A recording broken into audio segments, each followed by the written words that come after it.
एक विंडो में आप देख सकते हैं अमेरिकी सदर डोनाल्ड ट्रंप ने इस मुलाकात से पहले सहाफ़ियों से किस तरह से अनाउंस किया कि वो मिलने जा रहे हैं। फील्ड मार्शल आसिम मुनीर और वज़ीर आज़म शहबाज शरीफ से। दूसरी जानिब आप तस्वीर देख सकते हैं फील्ड मार्शल आसिम मुनीर, वज़ीर आज़म शहबाज शरीफ और chief of protocol Usman Tipu भी इस तस्वीर में नज़र आ रहे हैं। जब वाइट हाउस पहुंचे हैं तो उस वक्त वो गैर रस्मी गुफ्तगू कर रहे थे। सेक्रेटरी मार्को रूबियो भी इस मुलाकात में मौजूद थे और बहुत ही गर्मजोशी के साथ वो मुश्तरका तौर पर मुसाफा करते हुए नजर आए हैं। खुशगवार अंदाज में उन्होंने मुसाफा किया और ग्रीटिंग्स का तबादला किया। वज़ीर आज़म शहबाज शरीफ और फील्ड मार्शल आसिम मुनीर इस वक्त आप देख सकते हैं तस्वीर में। इशू हो गया है ना, आपने देख लिया ये जो जॉइंट स्टेटमेंट आया है उस हवाले से अब उसको किस तरह इम्प्लीमेंट करना है, एक्शन प्लान उसके ऊपर आज उम्मीद है गुफ्तगू होगी। वज़ीर आज़म शहबाज शरीफ का कहना है कि ग़ज़ा में जंगबंदी से मुताल्लिक़ सदर ट्रंप से मुस्लिम रहनुमाओं की मुलाकात मुफीद रही। अब अगला मरहला तय किए गए निकात पर अमल दरामद का है। न्यूयॉर्क में सहाफ़ियों से गुफ्तगू के दौरान वज़ीर आज़म ने कहा, मार्का हक़ में पाकिस्तानी अफवाज ने हिंदुस्तान को शिकस्त फाश दी। फील्ड मार्शल आसिम मुनीर ने दुनिया को दिखाया कि किस तरह जंगें लड़ी जाती हैं। न्यूयॉर्क में वज़ीर आज़म शहबाज शरीफ से बांग्लादेश के chief adviser professor Mohammad Yunus की मुलाकात। वज़ीर आज़म ने बाहमी एतमाद और इलाकाई ताउन और तरक्की पर मबनी ताल्लुकात मज़ीद मजबूत करने का आज़म दोहराया। वज़ीर आज़म शहबाज शरीफ से बिल गेट्स फाउंडेशन के बानी बिल गेट्स की भी मुलाकात। वज़ीर आज़म ने हालिया सैलाब के बाद दी जाने वाली इमदाद, इंसदाद पोलियो और माशी शमूलियत के लिए बिल गेट्स फाउंडेशन के ताउन का शुक्रिया अदा किया। पाकिस्तान ने एशिया कप T20 के फाइनल के लिए क्वालिफाई कर लिया। हारिस रऊफ, शाहीन आफरीदी, साइम अयूब और मोहम्मद नवाज की शानदार बॉलिंग सिर्फ 136 रन के हदफ को कामयाबी से दिफा किया। पाकिस्तान टीम 8 विकेट पर 135 रन बना सकी। मोहम्मद हारिस 31 और मोहम्मद नवाज 25 रन बनाकर नुमाया रहे। शाहीन आफरीदी और हारिस रऊफ ने 3-3 विकेटें हासिल की। साइम अयूब ने 2 और नवाज ने 1 खिलाड़ी को आउट किया। शाहीन आफरीदी को ऑलराउंड कारकर्दगी पर प्लेयर ऑफ द मैच करार दिया गया। पाकिस्तान ने मैच 11 रन से जीतकर फाइनल के लिए क्वालिफाई कर लिया। एशिया कप का फाइनल पाकिस्तान और भारत के दरमियान इतवार को खेला जाएगा। दोनों टीम्स एशिया कप के फाइनल में पहली बार आमने सामने होंगी।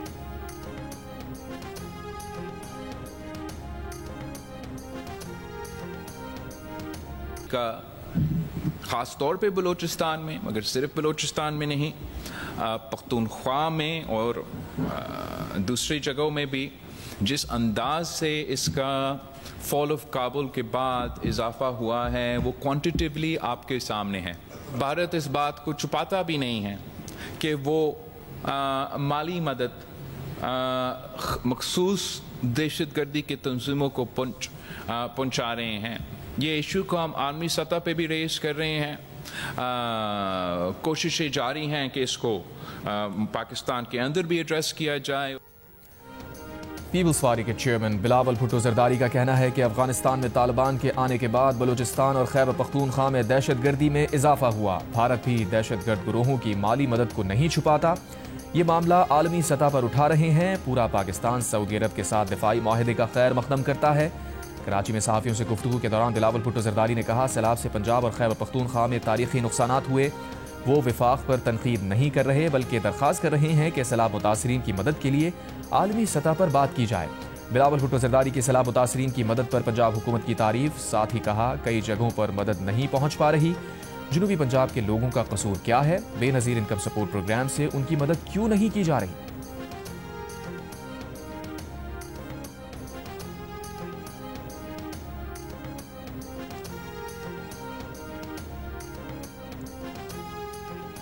कि जनूबी पंजाब के अवाम का कसूर क्या है कि जब उनके यहाँ तारीखी तबाहकुन सैलाब आए, उनके लोग दर-बदर हो चुके हैं, बेघर हैं, सड़कों पे रह रहे हैं। हम कैसे कह सकते हैं?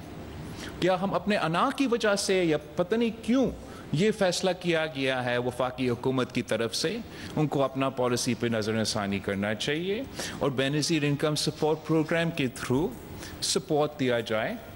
बिलावल मेरा छोटा भाई है, मगर मैं ये कहना चाहती हूँ कि अपने जो पीपल्स पार्टी के स्पोक्स पर्सन हैं उनको समझाएं। हम ये नहीं बात करते कि सिंध ने क्या किया है, दफ्तर से नहीं निकले, सिंध का क्या हाल है, मैं उस पर अभी बात नहीं करना चाहती। और पंजाब में सैलाब आया है तो बात क्या हो रही है? बात ये हो रही है कि BISP के जरिए इमदाद दे लोगों को। मुफ्त मशवरे आ रहे हैं। मुझे कहा जाता है कि दुनिया के आगे हाथ क्यों नहीं फैला रहे, इमदाद क्यों नहीं मांग रहे। कब तक पाकिस्तान ये कहेगा कि प्लीज हमारा सैलाब आ गया, अल्लाह के वास्ते हमारी मदद कर दो। तो जो NFC से हमें इतने पैसे मिलते हैं और तमाम सूबों को मिलते हैं, अरबों खरबों रुपया मिलता है, वो किस लिए? अपने मशवरे अपने पास रखें। मरियम का पीपल्स पार्टी को जवाब। कहा, साउथ पंजाब की बार बार लकीर खींची जाती है, ये लकीर मेरे दिमाग में नहीं। जिनका ताल्लुक जनूबी पंजाब से था, उनके दौर में भी जनूबी पंजाब को कुछ नहीं मिला। डेरा गाजी खान में इलेक्ट्रिक बस की तकरीब से खिताब में कहा, इन लोगों ने काम धेले का नहीं किया जो साउथ पंजाब करते थे। इख्तिदार तो उन्हें भी मिला था। साउथ पंजाब में काम किया है तो नवाज शरीफ ने किया है। साउथ और सेंट्रल पंजाब के वजीर आला वो होते हैं जो इख्तिदार के भूखे होते हैं। वो पूरे पंजाब की वजीर आला हैं।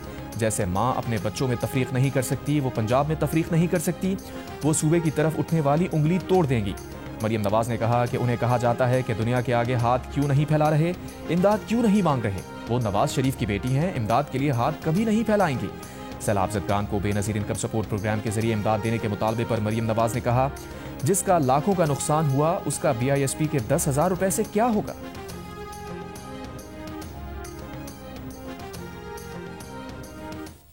हर चीज का इतना सिंपलिस्टिक सोल्यूशन नहीं होता कि कार्ड के जरिए पैसे ट्रांसफर कर दो।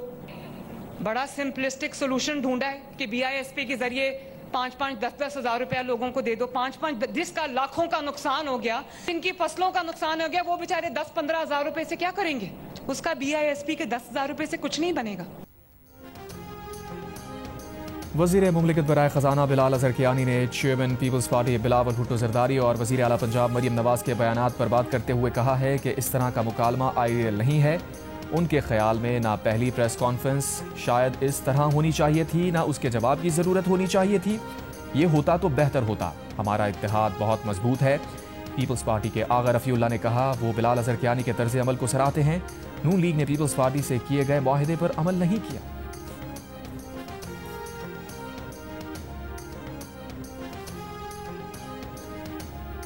Chairman Pakistan Peoples Party Bilawal Bhutto Zardari का कहना है कि पीपल्स पार्टी मुल्क की खवातीन के साथ खड़ी है। पहली बार मुल्क में पिंक बस सर्विस मुतारिफ कराई। अब खवातीन के लिए इलेक्ट्रिक स्कूटर्स मुतारिफ करवा रहे हैं। पिंक स्कूटी की इफ्तिताही तकरीब से खिताब में कहा, पिंक स्कूटर सर्विस से खवातीन को दफातर जाने में आसानी होगी। वज़ीर आला सिंध मुराद अली शाह ने कहा, खवातीन से दरख्वास्त है स्कूटर एहतियात से चलाएं। वज़ीर ट्रांसपोर्ट सिंध शर्जील मेमन ने कहा, यह खवातीन की खुद मुख्तारी की तरफ पहला कदम है।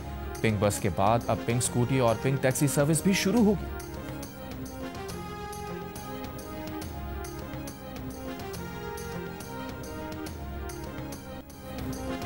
खेल में सियासत लाने पर भारतीय कप्तान सूर्या कुमार यादव को ICC match referee Richie Richardson की सरजनिश।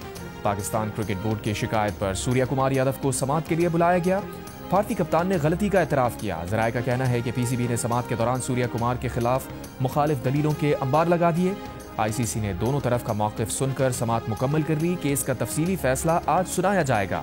सूर्या कुमार के खिलाफ मजीद कार्रवाई का इम्कान। PCB ने ICC को लिखे खत में शिकायत की थी कि सूर्या कुमार 14 सितंबर को मैच के इख्तिताम पर खेल में सियासत लाए, जानबूझकर पहलगाम वाक़े और ऑपरेशन सिंदूर का जिक्र किया। सूर्या कुमार का बयान बराह रास्त पाकिस्तान के खिलाफ था। खेल की शोहरत को नुकसान पहुंचाया। ICC फ्री गजा और फ्रीडम इज ह्यूमन राइट के नारों को कोड ऑफ कंडक्ट की खिलाफ वर्जी करार दे चुकी है। सूर्या कुमार यादव के खिलाफ कार्रवाई ना की गई तो क्रिकेट का मैदान सियासी अखाड़ा बन जाएगा।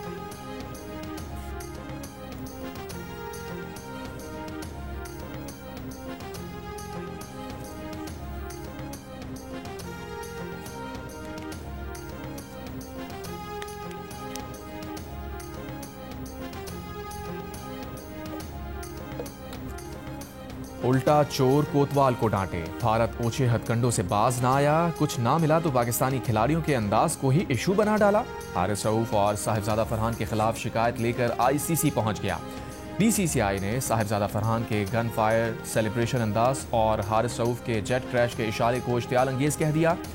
ICC से पाकिस्तान के दोनों खिलाड़ियों के खिलाफ कार्रवाई का मुतालबा कर दिया। ICC को लिखा कि ग्राउंड में ये रवैया स्पिरिट ऑफ द गेम के खिलाफ है। एशिया कप के मैच में भारत के खिलाफ साहिबजादा फरहान ने धुआंधार बैटिंग की और 50 का जश्न मनाते हुए फायरिंग का अंदाज अपनाया, लेकिन ये स्टाइल भारतीयों को बिल्कुल ना भाया और ICC से शिकायत लगा दी। लेकिन भारतीय क्रिकेट बोर्ड भूल गया। जबकि उनके साबिक कप्तान MS धोनी भी अपनी खुशी का इजहार फायरिंग के अंदाज में कर चुके हैं। फिर Sir Vivian Richards, Virat Kohli, Sri Lankan batter और पाकिस्तान के आसिफ अली के अलावा भी बहुत से खिलाड़ी खुशी में मुख्तलिफ और मुनफरिद अंदाज अपनाते हैं।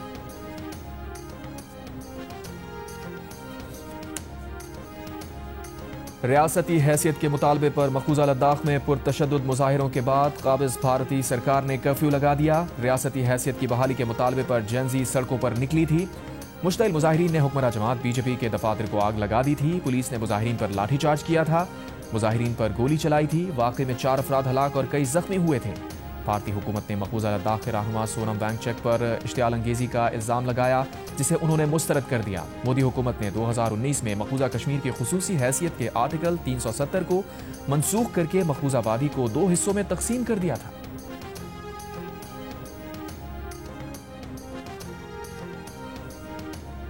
हमारी तो इस बारे में ये सबमिशन है कि बेनज़ीर इनकम सपोर्ट स्कीम को बेनज़ीर रोज़गार स्कीम में तब्दील कर दिया जाए, बेनज़ीर हुनरमंद स्कीम में तब्दील कर दिया जाए। हुकूमत का सैलाब मुतासरीन की मदद के लिए बेनज़ीर इनकम सपोर्ट स्कीम को बेनज़ीर रोज़गार स्कीम में बदलने पर गौर। वज़ीर आज़म के मुशीर राना सना ने जियो न्यूज़ के प्रोग्राम जियो पाकिस्तान में गुफ्तगू करते हुए कहा, बेनज़ीर इनकम सपोर्ट प्रोग्राम विफाक का है, सैलाब मुतासरीन की मदद सूबाई सतह पर की जाएगी। ये संजीदा मसला है, पीपल्स पार्टी इस पर अपना नुक्ता नजर रख सकती है। गर्दिशी कर्जा मुसलसल बढ़ता जा रहा था। गर्दिशी कर्जा तमाम मसाइल को निगल रहा था। इस मसले से निपटना बहुत बड़ी कामयाबी है।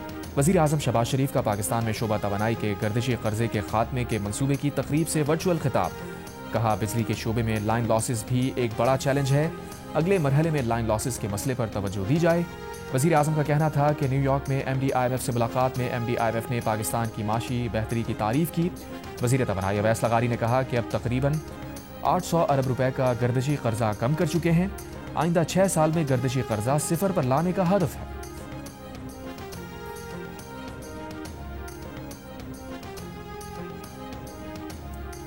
पावर सेक्टर का गर्दिशी कर्ज बिजली चोरी से जन्म लेता है, बिल की वसूलियों में नाकामी से बढ़ता है और लाइन लॉसेस से बढ़ता ही चला जाता है। नतीजा ये कि बिजली की तकसीमकार कंपनीज खरीदी गई बिजली की पूरी कीमत सेंट्रल पावर परचेजिंग एजेंसी को नहीं देती। सेंट्रल पावर परचेजिंग एजेंसी पूरे पैसे बिजली की पैदावारी कंपनियों को नहीं देती। उधार बढ़ता रहता है। ये बढ़ता उधार ही गर्दिशी कर्ज है, जो आज 1661 अरब रुपए हो चुका है। हुकूमत ये कर्ज चुकाने के लिए नया कर्ज ले रही है। वो नया कर्ज और उस पर सूद बाकायदगी से बिल भरने वाले सारिफ सरचार्ज की मद में चुकाएगा। IMF से कर्ज प्रोग्राम की अगली किस्त के लिए FBR और IMF वफ्द के तकनीकी मुज़ाकरात इस्लामाबाद में जारी। बाकायदा मुज़ाकरात 29 सितंबर से होंगे। IMF वफ्द पाकिस्तान में 2 हफ्ते क़याम करेगा। इस दौरान तकनीकी और पॉलिसी सतह के मुज़ाकरात होंगे। वज़ीर आज़म ने MD IMF से मुलाकात में कहा है कि पाकिस्तान की मईशत पर सैलाब के असरात को IMF जायजे में शामिल किया जाए। चीन के 76वें कौमी दिन की मुनासबत से चीन के कौंसल खाने में तकरीब का एहतमाम। मेहमान खुसूसी गवर्नर सिंध कामरान खान पिसोरी का कहना है कि पाक चीन दोस्ती वक्त की हर आजमाइश पर पूरी उतरी है। चीन पाकिस्तान का काबिल एतमाद दोस्त और देरीना शराकतदार है। वज़ीर आला सिंध मुराद अली शाह का कहना है कि दुनिया में अमन, ताउन और मुश्तरका तरक्की के लिए भी चीन की अहम खिदमात हैं। सिंध में CPEC के तहत बेपनाह फ़वाइद हासिल हुए हैं। तकरीब में सफारती अमले, ताजिर बरादरी और आला हुक्काम की शिरकत। गजा पर इसराइली हमलों की शिद्दत बरकरार। मजीद 43 फ़लस्तीनी शहीद। नुसैरात कैंप में स्टेडियम में पनाह लेने वाले बेघर फ़लस्तीनियों पर भी फ़ज़ाई हमला। 12 फ़लस्तीनी शहीद।